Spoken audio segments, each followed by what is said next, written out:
I've learned several things about this particular quadcopter, which is a Proto-Z. It's an Estes Proto-Z, and I just wanted to share them with you. So before you fly this quadcopter or any quadcopter, there's some pre-flight checks that you should do. So let's start with the real basics. Where should the blades be?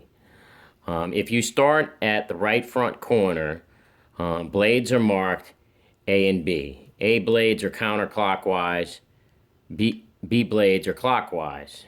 And if you real for anyone that knows this is not for them, but how to tell the difference between a fixed pitch clockwise and a fixed pitch counterclockwise blade. The example I always use is okay, the tilt of this blade right here is actually, I don't know how well you can see it, but it's up like this. So I always use the example like if you put your hand outside the car while you're driving maybe 60 miles an hour and you put your hand out the window like that and you turn your hand up, it's gonna make your hand go up. So basically taking that same type of principle and seeing which way the blades are tilted. So on this right front corner, it's hard to see because I'm looking at this as well, but this blade is tilted up. So it's a counterclockwise blade.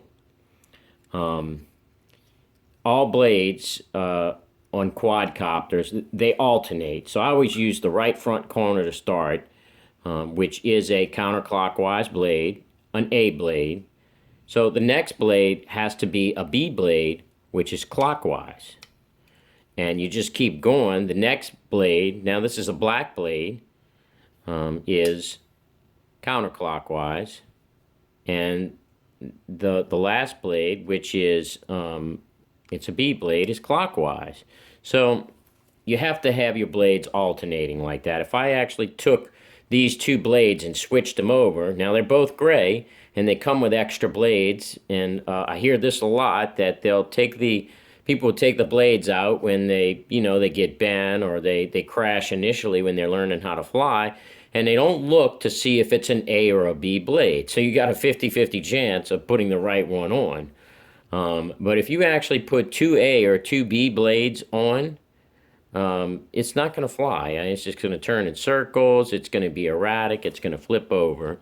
So that's just the first point I wanted to get across. Now I'm going to be making a series of videos, probably about 4 parts on this model, the Estes Proto-Z, and about 6 other models that I have to make sure that you can really get some enjoyment out of flying these rather than constantly struggling with how to get them set and how to set the trims. So I'm going to basically talk about that in the next video. So this one, I just wanted to focus on the blades, this fixed pitch, clockwise and counterclockwise motion. So it starts in the right front corner, counterclockwise, clockwise, counterclockwise, clockwise. Now, I'm spinning them like that because I want to see if the blades are in a bind. And sometimes you can see that the blade is not straight, and sometimes you can actually straighten the blade out. They're plastic blades. You can bend them a little bit to get them straight. And other times they're perfectly straight, but the blades are just out of balance, and they're fairly cheap blades. They come with extra blades. If that's the case with yours, it would be best to go ahead and change it. But I'm going to talk more in detail about that on the next video.